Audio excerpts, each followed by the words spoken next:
साथियों, जय मूल निवासी। साथियों, हमारे देश में मूल निवासी बहुजन समाज के संत और गुरुओं महापुरुषों का आंदोलन तब तक देश में चलता रहेगा जब तक हमारे देश में ब्राह्मणवादी व्यवस्था कायम रहेगा, क्योंकि इन ब्राह्मणवादी व्यवस्था के लोगों ने मूल निवासी बहुजन समाज के लोगों को आज तक गुलाम बना के रखा है। जब हमारे संत गुरु महापुरुषों ने जब शूद्रों को अति शूद्रों की हालत को देखा तो उन्होंने उन्हें आजाद कराने के लिए मुक्ति का आंदोलन चलाया। साहेब कबीरदास जी कहते हैं कि साच बराबर तप नहीं, झूठ बराबर पाप। जब कबीरदास भी देखे यहाँ के मूल निवासियों की हालत तो उनका दिल दुखी हो उठा, उन्हें बर्दाश्त नहीं हुआ और उन्होंने भी आंदोलन को छेड़ दिया, मूल निवासी बहुजन समाज की मुक्ति का आंदोलन को छेड़ दिया।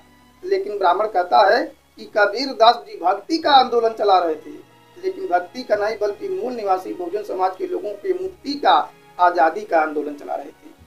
सच बराबर तप नहीं, झूठ बराबर पाप। वो कह रहे थे कि ब्राह्मणों ने आप लोगों को ढोंग पखंड ईश्वर स्वर्ग नर्क के भेदभाव में फंसा करके रखा है, भ्रम में फंसा करके रखा है। आप लोग सच्चाई बोलिए, आप लोग ब्राह्मणों को एक्सपोज कीजिए।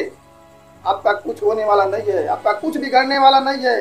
अपने दिल दिमाग के अंदर सच्चाई बोलने का जज्बा पैदा करिए। आपका कोई कुछ नहीं कर सकता है, हाथ नहीं लगा सकता है। तो साथियों, जब 600 ईस्वी में 600 वर्ष पहले कबीरदास जी ऐसा कह करके चले गए तो मूल निवासी बहुजन समाज के आज लोग कुछ संगठन बना रहे हैं, इकट्ठा हो रहे हैं, तो फिर सच्चाई बोलने में किस चीज का डर है? अरे आप लोग पहले अपने जागिए, फिर अपने समाज को जगाइए, पुनः उन्हें क्रांति करने के लिए आंदोलित करिए। तभी हम अपने देश में एक बहुत बड़ा आंदोलन खड़ा कर सकते हैं। और उस आंदोलन में ब्राह्मणों को आने नहीं देना है, घुसपैठ करने ही नहीं देना है। अगर घुसपैठ करता है तो हमें उसका करारा जवाब देने के लिए तैयार रहना होगा, क्योंकि जहाँ पे ब्राह्मण घुसता है, जिस संगठन में घुसता है, उसको बर्बाद करके छोड़ता है। इसलिए मरते दम तक हमको उसमें संगठन में चाहे आंदोलन में घुसने नहीं देना है। ब्राह्मण राज में ही हमारी हालत क्या थी, हमारे पूर्वजों की हालत कैसी थी कि ब्राह्मण राज में इंसान और कुत्ते एक जगह भोजन करते थे। जब कोई जानवर मर जाता था तो उसको खाने के लिए एक तरफ से हमारे पूर्वज नोचते थे तो दूसरी तरफ कुत्ते नोचते थे। उनमें कुत्तों में और इंसान में झगड़ा होता था खाने के लिए। एक तरफ से हमारे पूर्वज भौंकते थे तो दूसरे तरफ से कुत्ते भौंकते थे। ये हालत थी हमारे पुरखों की, लेकिन आज वैसी नहीं है। क्यों नहीं है? क्योंकि इसके लिए हमारे संत गुरु महापुरुषों ने आंदोलन चलाया और 108 वर्षों तक आंदोलन चलाया, जिसका परिणाम है कि हमको थोड़ा हक अधिकार मिला और खुली हवा में सांस लेने का मौका मिला। 1848 में ज्योतिबा फूले ने जब शूद्रों और अतिशूद्रों की हालत को देखा तो उनके गुलामी के कारणों का पता लगाया तो पता चला कि अशिक्षा इनके गुलामी का कारण है। तब इन्हें शिक्षित करने के लिए 1848 में स्कूल खोली, और जब स्कूल खोले तो कोई टीचर ब्राह्मण पढ़ाने के लिए तैयार ही नहीं था। अरे भाई, उनके धर्म ग्रंथों में लिखा गया है कि शूद्रों को शिक्षा नहीं देना चाहिए, वो तैयार नहीं हुआ। तो ज्योतिबा फूले अपने ही स्कूल का प्रबंधक बने और अपने ही टीचर बने, यानी सब कुछ बनना पड़ा। यहाँ तक उन्होंने अपनी पत्नी सावित्रीबाई फूले को पढ़ा लिखा करके टीचर बनाया और अछूतों के शूद्रों के बस्तियों में पढ़ाने के लिए भेजना शुरू कर दिए। तो ब्राह्मण के घर की औरतें उनके ऊपर कीचड़ फेंकती थी, गोबर फेंकती थी, मिट्टी फेंकती थी, लेकिन उसके बावजूद भी वो बर्दाश्त करके जहाँ पढ़ाती थी वहाँ 2 कपड़ा लेकर के जाती थी, वहाँ पे नहा धो करके दूसरा कपड़ा बदल करके पढ़ाती थी। और उसमें उनका सहयोग किया एक मुस्लिम महिला फातिमा शेख ने। उन्होंने अपना घर ही स्कूल खोलने के लिए सावित्रीबाई फूले को दे दिया। और जब 1882 में हमारे देश में साइमन हंटर कमीशन आया जो प्राथमिक और माध्यमिक शिक्षा से संबंधित था, तो उसमें ज्योतिबा फूले ने शूद्रों और अतिशूद्रों के लिए शिक्षा की मांग की कि शूद्रों और अतिशूद्रों को भी शिक्षा दिया जाए। और वहाँ पे जो कमेटियाँ बनी थी विभागों में, उसमें इनकी आबादी के अनुपात में भागीदारी दिया जाए, प्रतिनिधित्व दिया जाए। ऐसा मेमोरेंडम ज्योतिबा फूले ने हंटर कमीशन के समक्ष रखा था, जिससे प्रभावित होकर के, प्रेरित होकर के छत्रपति साहू जी महाराज ने 26 जुलाई 1902 को अपने एक छोटे से रियासत कोल्हापुर में 50% मूल निवासी बहुजन समाज के लोगों को आरक्षण देने का काम किया। और जब बाबा साहब डॉक्टर बी.आर. अम्बेडकर को संविधान लिखने का मौका मिला तो उन्होंने नीति का निर्धारण किया, कानून का रूप दिया। तो रिजर्वेशन की आइडिया ज्योतिबा फूले के दिमाग में आई, तो उस पर अमल ज्योतिबा फूले किए और कानून का रूप बाबा साहब डॉक्टर अम्बेडकर दिए। तो idea of reservation Jyotiba Phule के दिमाग में आई, तो practical of reservation Chhatrapati Shahu ji Maharaj ने किया और पॉलिसी ऑफ रिजर्वेशन बाबा साहब डॉक्टर बी.आर. अम्बेडकर ने किया। तो ये तीनों महापुरुष अलग अलग समुदाय के थे, लेकिन किसी एक समुदाय की लड़ाई नहीं लड़ी, बल्कि पूरे मूल निवासी बहुजन समाज की लड़ाई लड़ी। लेकिन सबसे दुख की बात है कि जिस लड़ाई को हमारे महापुरुषों ने लड़ा, जिस ब्राह्मणवाद के खिलाफ लड़ाई लड़ा, जिस मनुवाद के खिलाफ लड़ाई लड़ा, आज उसी ब्राह्मणवाद और मनुवाद को हमारे मूल निवासी बहुजन समाज के लोग ढो रहे हैं। कुछ लोग कहते हैं कि अनुसूचित जाति अनुसूचित जनजाति ने ब्राह्मणवाद को छोड़ दिया, ब्राह्मणों को पूछना बंद कर दिया। लेकिन हमारा ऐसा विश्वास है और मैं गांव में देखता भी हूं कि केवल अनुसूचित जाति में चमार जात के लोगों ने ब्राह्मण को पूछना बंद कर दिया है। ब्राह्मण से कोई भी काम नहीं करवाते हैं, सब अपने स्वयं करते हैं, किसी पढ़े लिखे लड़के से करवाते हैं, लेकिन ब्राह्मणों को चमार नहीं पूछता है। लेकिन वही अनुसूचित जाति जनजाति में खट्टी, धोबी, पासी, ढाड़ी इत्यादि लोग आते हैं, उनका तो बिना ब्राह्मणों के कोई काम नहीं होता है। शादी विवाह की बात है, मरनी जियनी की बात है, कोई बच्चा पैदा हो तो या तो घर का उद्घाटन कराना हो, घर प्रवेश कराना हो, तो ब्राह्मणों को बुला के पूछते हैं सब। बिना ब्राह्मणों को तो कुछ होता नहीं है। तो लड़ाई तो केवल चमार जात के लड़ते हैं और अनुसूचित जात के नाम पे लाभ सभी लोग लेते हैं। अभी देखिए, अब बाबा साहब डॉक्टर बी.आर. अम्बेडकर की जयंती अछूत समाज में चमार जात के लोग मनाते हैं, उनका फोटो अपने घर में लगाते हैं। यहाँ तक कि धोबी समाज अपने गाडगे बाबा को समझ नहीं पाया, संत गाडगे को, लेकिन चमार अपने घर में उनका फोटो लगाता है, उनका जयंती मनाता है, उनका इतिहास बताता है, लोगों को जागृत करता है। धोबी अपने समाज का इतिहास नहीं जानता है, माली ज्योतिबा फूले को नहीं जानते हैं, चमार जो है उनका फोटो अपने घर में लगाता है, उनके इतिहास को बताता है, उनका विचारधारा का प्रचार प्रसार करता है। छत्रपति साहू जी महाराज को कुर्मी नहीं जानते हैं, चमार उनका भी जयंती मनाता है, उनका भी फोटो अपने घर में लगाता है, उनके भी विचारधारा का प्रचार प्रसार करता है। पेरियार भी रामास्वामी नायकर को गणेरिया नहीं जानते हैं, उनका विचारधारा को आज तक जिंदा बना के रखे हैं चमार लोग। और उनके चेले जो थे पेरियार ललई सिंह यादव, आज तक यादव समाज के लोग ललई को नहीं जान पाए, लेकिन चमार उनके अपने घर में फोटो लगाता है, उनके विचारधारा को पहुंचाता है, समझाता है, उनके इतिहास को बचा करके रखा है, विरासत को बचा करके रखा है। तो ये तो अपने महापुरुषों के विचारधारा को, विरासत को बचा करके केवल चमार जात के ही लोग रखे हैं। तो लात तो ब्राह्मणों को केवल चाहिए, और तो अभी इसी में फंसे हुए हैं। अरे धोबी बाबा गाडगे को पढ़ ले, माली जो है कि ज्योतिबा फूले को पढ़ ले, पाली भी रामास्वामी नायकर को गणेरिया पढ़ ले, यादव ललई सिंह यादव को पढ़ लें, उर्मी जो है छत्रपति साहू जी महाराज को पढ़ लें। देखिए अभी देश में क्रांति आ जाएगी, ब्राह्मणवाद पूरी तरह से समाप्त हो जाएगा, नेस्तनाबूद हो जाएगा। लेकिन ये लोग आज भी ब्राह्मणवाद में पूरी तरह से लिप्त हैं।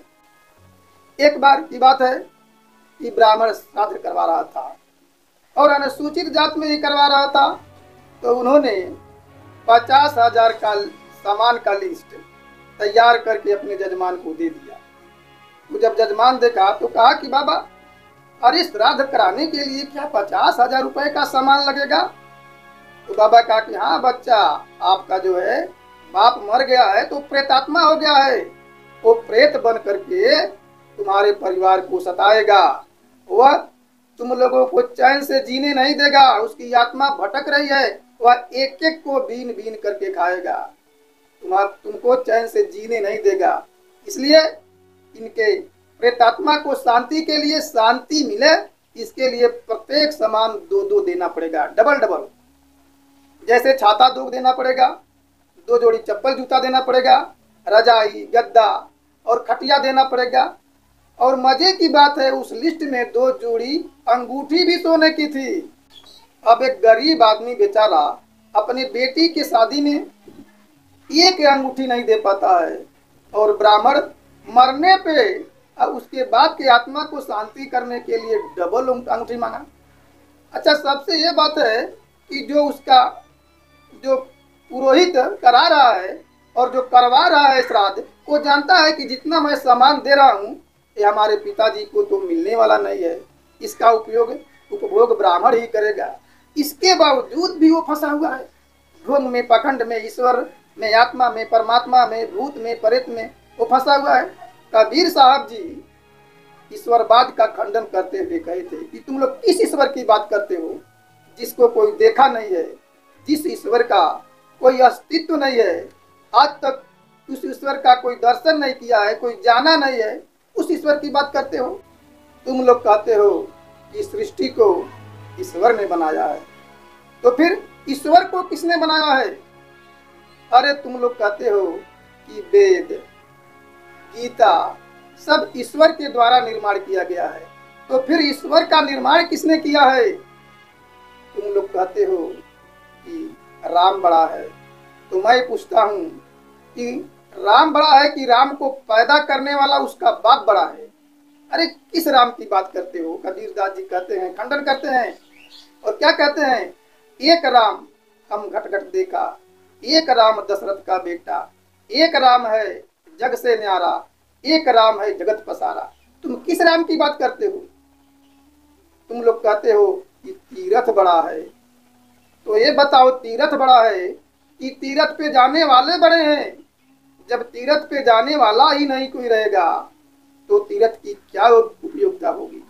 इस प्रकार से कबीर साहब जी खंडन करते थे। उनकी बात तथ्य और तर्क के आधार पे होती थी और पूरे प्रमाण सही समझाते थे।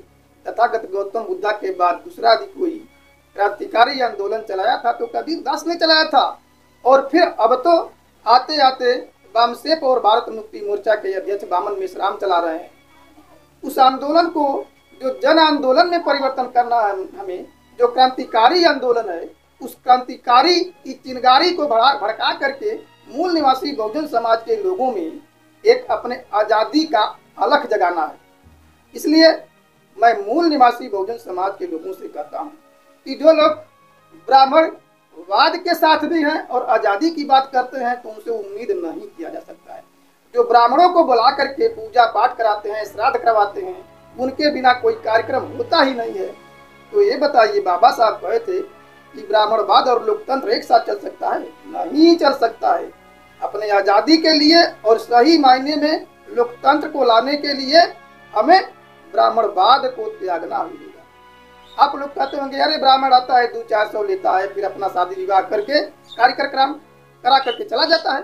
अरे 200-400 की बात नहीं है, यहाँ आप लोगों के मानसिकता को धार्मिक रूप से गुलाम बनाता है, और जो धार्मिक रूप से गुलाम हो जाता है वह सामाजिक रूप से, शैक्षणिक रूप से, आर्थिक रूप से और शारीरिक रूप से भी गुलाम हो जाता है।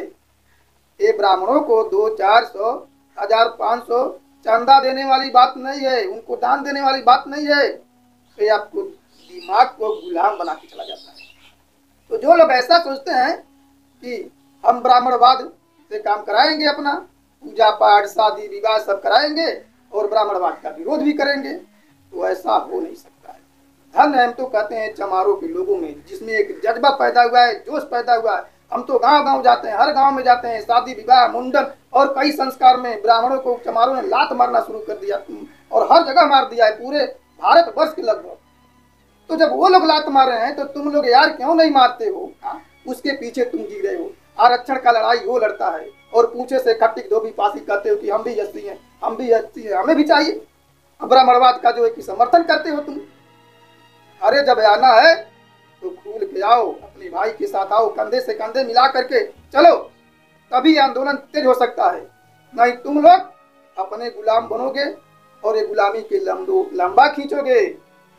हम तो देखे हैं कि आजमगढ़ में बहुत से ऐसे खटिक बिरादरी के लोग हैं वो भाजपा के समर्थन में रहते हैं। जब मुसलमानों से राइट होता है तो ब्राह्मण पीछे रहता है। आए लोग सब्जी काटने वाला, आम काटने वाला हथियार लेकर के पहले ही चल देते हैं मार करने के लिए, चाकू लेकर के, तलवार लेकर के। तो तुम लोग तो खुद उनका काम आसान करते हो। ब्राह्मण तुम्हारे दिमाग में भर दिया है। कि मुसलमान तुम्हारे दुश्मन है। अरे मुसलमान नहीं, उसके दुश्मन है। दुश्मन हम SC ST के लोग हैं, OBC के।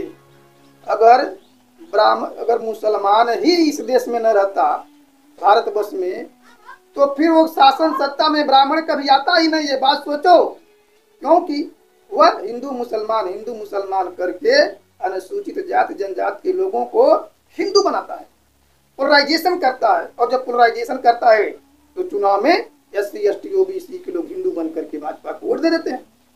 तो वो तो जो है कि भगाना भी नहीं चाहता है, केवल दंगा कराता है, आग सुलगा देता है कि हिंदू मुसलमान थोड़ा हो जाए, और उसके बाद कुछ 2 4 10 20 कत्ल हो जाए, उसके बाद जो है पोलराइजेशन होगा और हमारी सरकार आसानी से आ जाएगी, हमको कुछ करना ही नहीं है।